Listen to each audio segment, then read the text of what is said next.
Welcome in to another episode of Why So Sidious, a nerd podcast. I am your host, David Cochran, and here with me today is Jeremy Darr as we jump into another edition of Week in Geek, where we bring you all of the news coming out of the nerd world this week, or sometimes a little bit, further back a week, because sometimes we miss things because we're only human.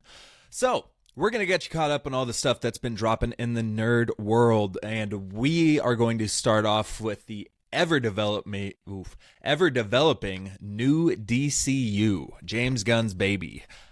So we got some news coming out regarding the Supergirl project. You got something, JD? Supergirl has a director, and it's Craig Gillespie. The only thing I've seen of his is Dumb Money, it looks like. He did Cruella, I, Tonya, $1 Million Arm, Fright Night, Finest Hours. Okay. Dumb Money's good. I like that one. I, Tonya's good. I really liked I, Tonya, actually. Sebastian Stan's in there, too. Margot Robbie kills it. Yeah. Interesting. Sebastian Stan's in Dumb Money also. Huh. All right. Apparently he likes them. Oh, probably see him in the DCU and Supergirl now. There you go. All right. But yeah, I don't have a ton of thoughts on it. I've only seen one of his movies. He doesn't have any actions or anything fandom, so it's not necessarily a red flag for me. We've seen it done before. The Russo brothers didn't do anything like that, I'm pretty sure. All they did was Arrested Development, I don't know, really small scale things, and all of a sudden Winter Soldier. So that doesn't scream red flag to me. We'll see how it goes. Yeah, no, I'm up for it. He's done some funny movies too. Mr. Woodcock is hilarious. Billy Bob Thornton and Sean William Scott. I think that movie's hilarious. So, yeah, like you said, the Russo brothers just had funny stuff, and they killed it. So that's dope. It's cool. We're just constantly getting DC news coming out of it, and we're getting so much to the point where it's like you don't need to put out rumors as news, and it's happening so much with all these rumors coming out reported as confirmed stuff.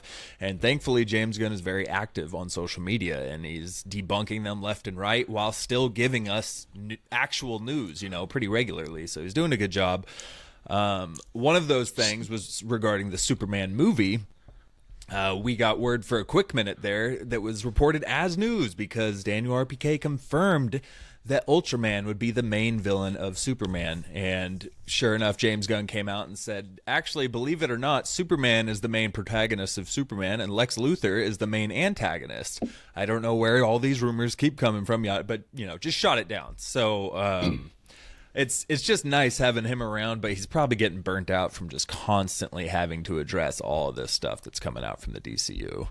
Yeah, it's a full-time job responding online. I love that he's staying ahead of the rumors, though. Like you said, that is really cool. It's nice that he's active, but God, he's getting pulled apart, man. He's writing, directing, overseeing a whole franchise, dealing with social media very actively. It's crazy. Yeah. Peacemaker starts in 2 months. There's a lot of stuff going on with this. So, yeah, he's got his hands full. He's been active as well with some of those Twitter posts and whatnot, or X and Threads. He's on Threads a lot. But he's made a few posts of pictures of Red Hood and Nightwing, just kind of without a lot of context to it, but he's posted a few things. And then somebody asked, would you want to do a movie with Red Hood and Nightwing? And he liked it. He didn't officially respond to it, but they did a little screenshot of the post, and it showed James Gunn liked it. So that's just, a little bit more hope towards the whole Nightwing and Red Hood future in the DCU. That would be cool. Not a report of any kind, but it's just, between the lines with James Gunn. A scent, just a scent. Yeah. I'm starting to think Red Hood and Nightwing will already be Red Hood and Nightwing when they find Damian as Robin. That's what it seems like. Yeah. Right. Well, yeah. Jumping right in the middle of things.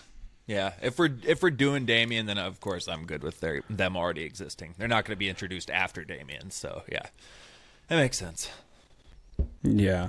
Yeah. And we could expect flashbacks. Say if we have a Nightwing and Red Hood movie, we're going to have flashbacks showing how their origin came to be, so. Totally. Well, speaking of the Bat family, have you heard anything about casting for any of those positions? No official casting, but there was a video going around with Alan Richardson, and there has been a few saying, I'd like to play Batman. Yeah, that's an iconic character. But he like did a really weird video, kind of goofy. What's his show? What's that show? Reacher.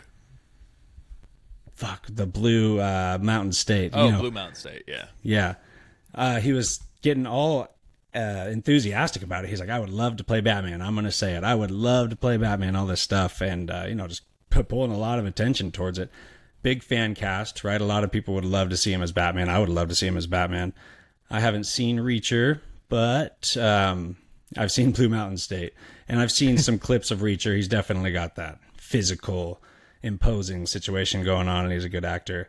Looks like a Bruce Wayne type. My favorite was always Jensen Ackles to be Batman in DCU, but Alan Richardson would be a really solid pick, and he sounds super enthusiastic, and what more can you ask for in that? If someone really just loves the role, it's going to turn out better. So I don't know how you'd think about him playing Batman. At first I wasn't crazy about it, and it's mainly, he plays Hawk, like I don't know if you just in Titans, so he's kind of already been in the DC universe in a kind of role like that, and he was all right. I liked his action scenes. He was a little corny. He's corny in some stuff, but same with Reacher. I've heard he's been really good in Reacher.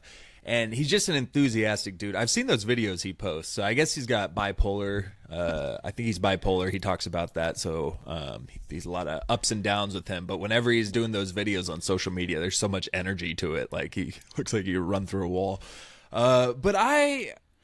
Man, it's tough. I would like to say yes, give him a shot. But this is such a big casting that it makes me nervous taking a risk like that with somebody we don't. Like, I don't want a corny Batman, I don't, right. I don't know. I'm on the fence of it still. Yeah, you kind of pulled me your way. I'd be less enthusiastic. He hasn't proven himself to be an amazing actor in any ways. I mean, I haven't seen Reacher, I guess, but I think Jensen Ackles would probably do just a way better, like long-term Bruce Wayne, Batman, more depth, probably more, I don't know, more emotion. I don't know what kind of chops Alan Richardson actually has, but he might not be the right pick now. Yeah, I would like Jensen more. Jensen would be my top pick, or Jake Gyllenhaal. That'd be off-putting. That'd be off-putting for me. Jake Gyllenhaal, for some reason, I wouldn't be able to. No, he'd probably kill it and he'd be fine, but that seems weird. Did you know he was supposed to be the Batman for the Christopher Nolan trilogy, and then they went with Christian Bale, but Jake was the pick initially. Yeah, I knew that. Yeah. Yeah, he'd probably kill it, but it seems weird. Straight up.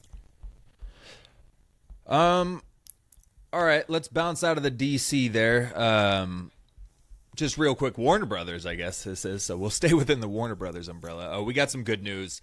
Dune 3 has been confirmed to be in development under Legendary. Denis Villeneuve has taken it on, and some of you out there might think, well, duh.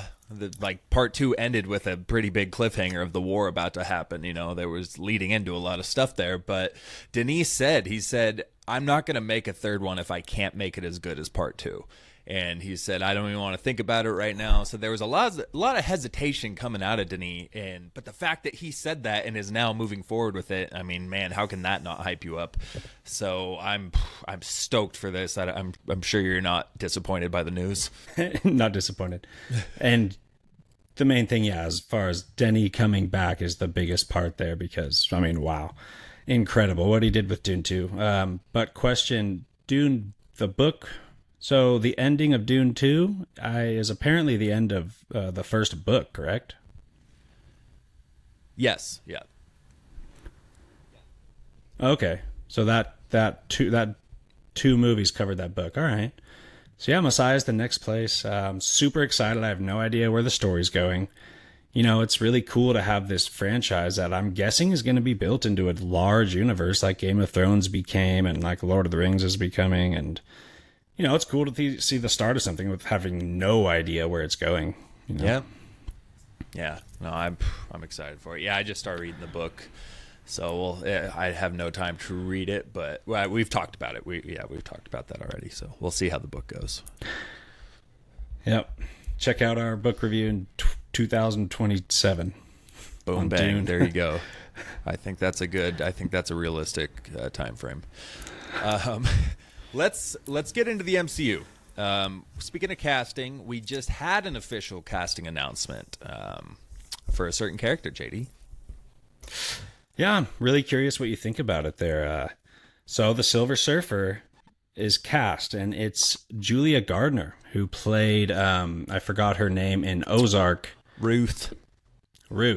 I absolutely loved her in Ruth. So I'll let you know what before I get into it, what do you think about it? I don't know what to expect, as far as her portraying the Silver Surfer, because she's obviously not going to have the accent she had in Ozark. I mean, if she did, it would be pretty damn funny. You're going to have to get off that damn planet before I come down there and whoop your ass.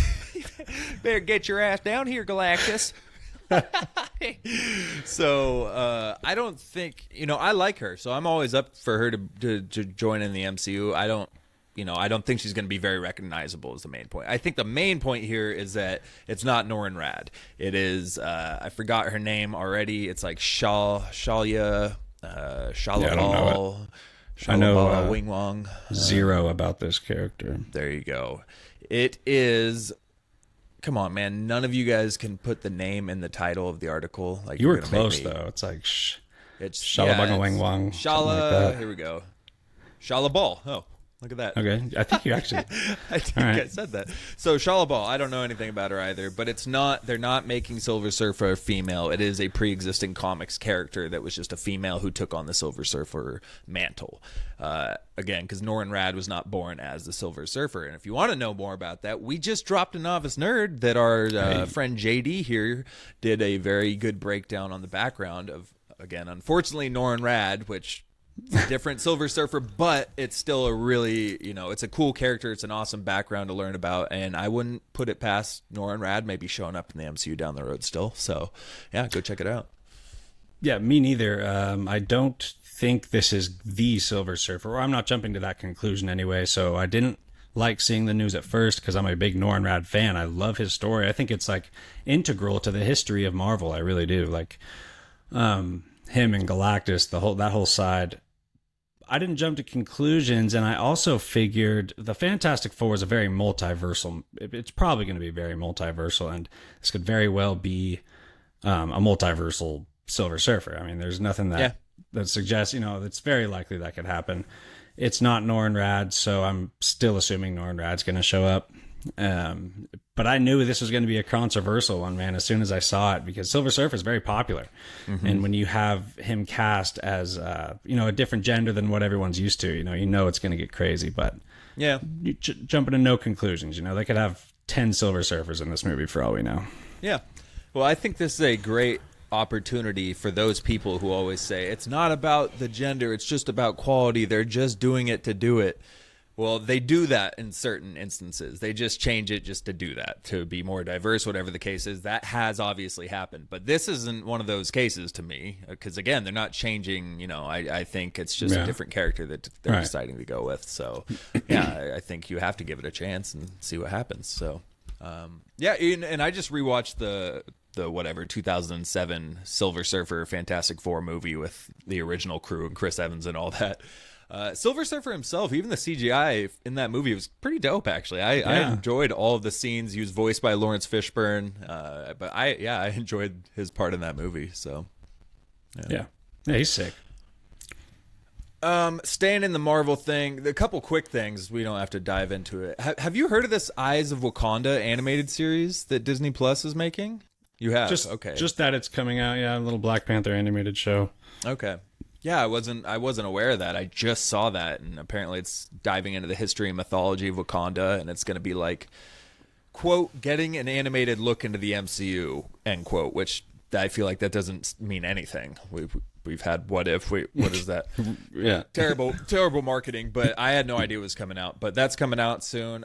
Daredevil, more excitedly, has wrapped filming. We saw set photos of Punisher and Daredevil together on the streets, John Bernthal and Charlie Cox, so that was exciting, seeing them back in action. Can't freaking wait for that. Man. And then, we're still... Did you have something else on Fantastic Four?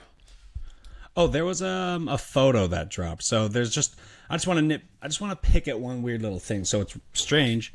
And the video I watched about it that covered, they said, well, this shows that it doesn't take place in the MCU because it's the Human Torch flying, and in the background is a very futuristic city. And if this movie takes place in the 60s, that's obviously not Earth. Yeah. But, you know, I thought that was another jump to conclusion there because, again, multiversal maybe. Mm-hmm. But they could also very well just be off planet. And thought of this in the shower. I like it a lot. So they have a picture of the dude who landed on the moon, Buzz Aldrich, or right in that original Fantastic Four photo they dropped. Mm-hmm. So we know it takes place in the 60s. And if the government has the technology to fly to space, then the Fantastic Four should very well have the technology to fly to space.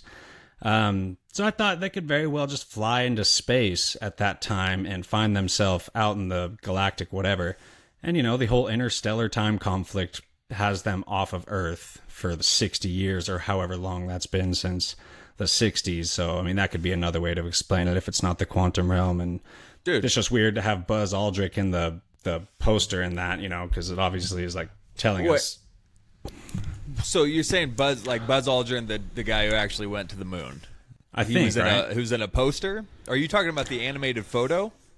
I'm talking about the very first photo they dropped with all of them in a room, like celebrating, all happy, and there was a photo of that guy on their wall. Yeah, I took that as being Ben Grimm for some reason, which now that I'm thinking about it, he was the least scientific of the group, so I don't know why he would be an astronaut, but that's what I was thinking, just because everybody else had a human, like they were all in their human form, and then there's Ben Grimm as a rock, and then a picture of him in human form. That's what I thought it was, but maybe, I don't know. Yeah. But I like that thought. If it is Buzz. I don't know if it is. I think it's Ben Grimm because I'm looking at it now. It looks like the actor Eben Moss Bachrach, like the painting of the astronaut looks like him. Doesn't it look like it almost mirrors that famous shot of Buzz? Mm-hmm. So like maybe he's the one who flew to the moon. I don't know. Yeah. It seems like there's something to do with, you know. I like that. That.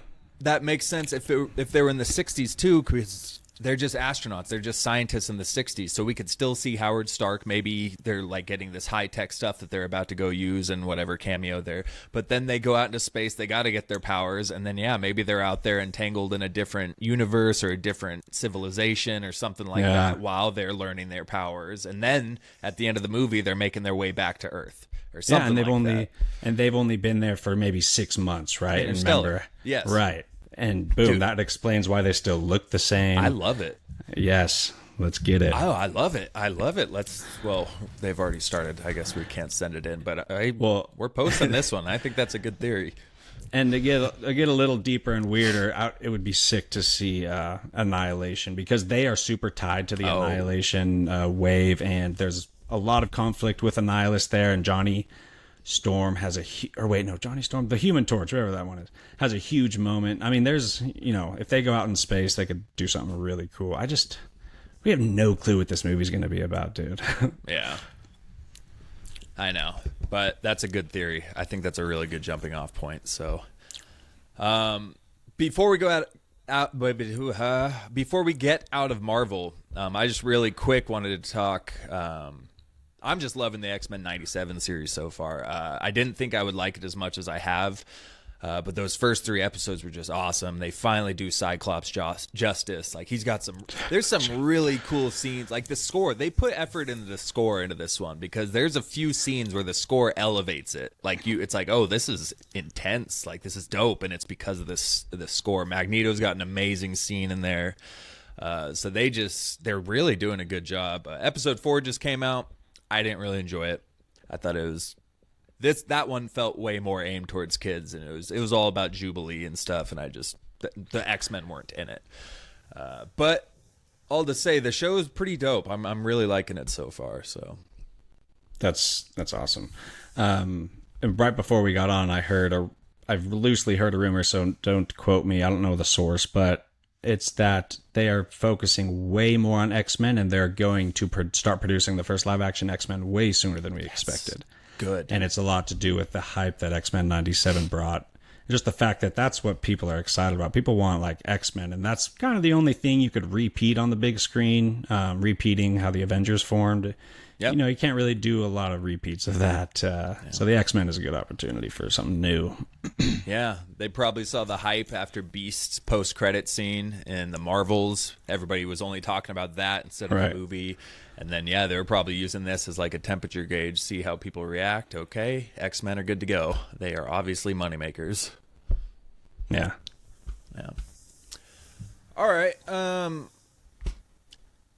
Did you have anything else before? I think you had one more thing, right? You got a sequel in the works? Like 90 seconds. All right, so I'm just going to play around with it. It's not fandom, but I'm going to have you guess, and I will give you some clues. So there's a sequel coming. It's an older comedy that I know you and I both love. It does not have a sequel yet. And I'll give you a little more, but you have any guesses what it could be? It's a classic. Oh, I think I know because I just got word of a sequel of a comedy that I really used to like from the 90s about a week ago.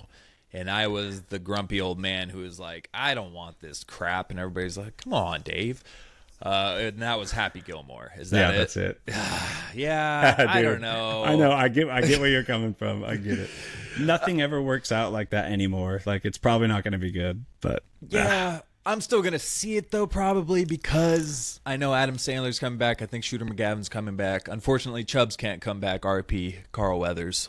That would have been great if he could have came back for that, too, because he makes everything better. Yeah, you know, I'm just, because coming from somebody, Dumb and Dumber was my favorite movie, and the sequel was just not it. And I don't know. Zoolander 2 sequel, I didn't enjoy it all, and I love Zoolander, so a lot of bad track record for me. How about Anchorman 2? Anchorman 2 wasn't That's bad. a good one. It was pretty funny. Horrible Bosses 2 is great. That's a good one. There's a few good, but the whole New Age, it's pretty much a reboot. I mean, they call it a sequel, but it's, it's 20 years later. Yeah. If Adam Sandler's in complete control, I think he is. That's the one redeeming thing. I think this is still a Happy Madison production. Like, it's still the same people in charge. So that's the one thing where it's like, all right, this could be funny. So we'll see. Yeah. Okay, before we get out of here, to wrap it up, we are going to give you our first box office draft update. If you've seen our social media, the 2023 box office draft wrapped up with Dune Part 2, bringing home the W for yours truly. Coming back from JD's lead there with Dune, and they're still putting money up. So we got that wrapped up. We drafted 2024 about a month ago, and so far I'm the only one who has movies out. I have 3 movies out. Nobody else has one out, and boy, it's a rough one. So I have Kung Fu Panda 4, Ghostbusters Frozen Empire, and Godzilla Kong, The New Empire out there. Kung Fu Panda had a horrible opening weekend, horrible reviews. Somehow recovered and is at $370 million right now, which is below projections, but it's still got a little time. Ghostbusters Frozen Empire is sitting at $116 million, which is actually kind of on pace for the projections, but unfortunately I was drafting it hoping for it to blow up, and that it did not. But thankfully, after those two, Godzilla times Kong, X Kong, has beat Dune 2 for its opening weekend numbers. It came in at about $200 million in its first weekend. Absolutely killed it. So fingers crossed that continues. I got to go see it soon, kind of fight the good fight and help my own team out. But yeah, Godzilla Kong has really shown up at the box office so far. So Caleb has Civil War releasing next week, which I'm going to go see for sure. Looks dope. It's getting amazing reviews. Hype's definitely building. A24 is putting cash out for marketing because I see promos everywhere every day for that thing. And then, JD, your first movie will be Furiosa coming out in May. So it's going to be a little bit of a lull here now. We had a lot drop in March. But, yeah. So stay tuned. Find out, will JD get revenge? Will Caleb reclaim his box office pride after getting last place? Will I go from first to last? Find out next time on Box Office Challenge. But, yeah. That's going to wrap it up here for a quick episode of Week in Geek. We're probably going to be doing these a little bit more frequently, a little bit shorter, but just staying up to date on everything. So thank you for tuning in. As always, you can find our socials at Instagram, X, and TikTok, and we are on YouTube. Please go ahead and give us some interaction, some subscribes and follows. And we're going to try to do more listener questions, stuff like that, get some more feedback from the listeners out there. I'm trying to work on that on Instagram side. JD's been really good with that on TikTok. So, yeah, stay tuned, and we will see you next time on Wise